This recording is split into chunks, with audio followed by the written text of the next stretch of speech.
Gulay na papait or sa Bicol, sarasalida.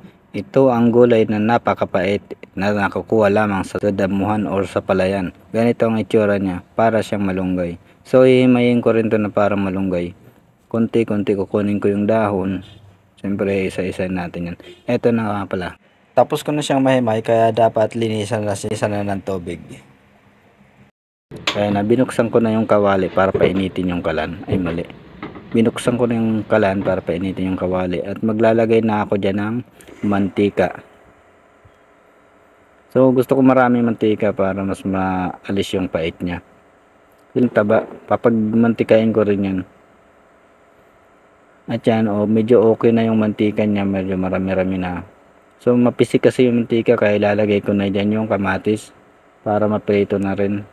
So kamatis pa lang ulam na, o diba? Kamatis saka may taba. Okay guys, ano nga ba ang tawag sa inyo ng gulay na ito? Ito ay nakukuha lamang sa mga damuhan.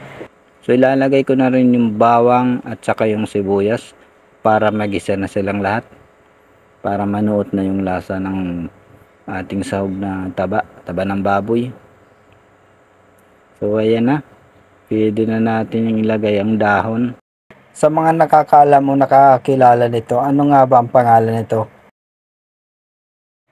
Maglalagay muna ako ng sabaw. Ang sinabaw ko nga pala dito ay Sprite na galing sa Nawasa. So tansyahin lang natin yung sabaw. Kung gaano karami yung gulay natin, ganun din yung sabaw.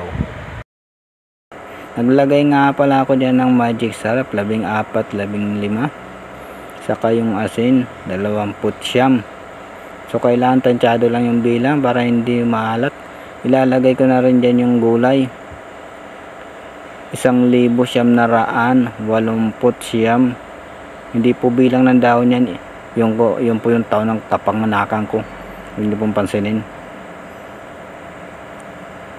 So ganyan, imimikos-mikos ko lang yan para mapantay yung pagkakaluto ng dahon. So hayaan ko na siya pag medyo okay na. So hayaan ko lang siya, ganyan na. So ayan na, ang bilis maluto. Kumukulo na siya, titikman ko lang yan. Pwede na mag-asawa ng 5. Sa pangalang sakit na sa ulo, 5 pa. So ayan, parang masarap na.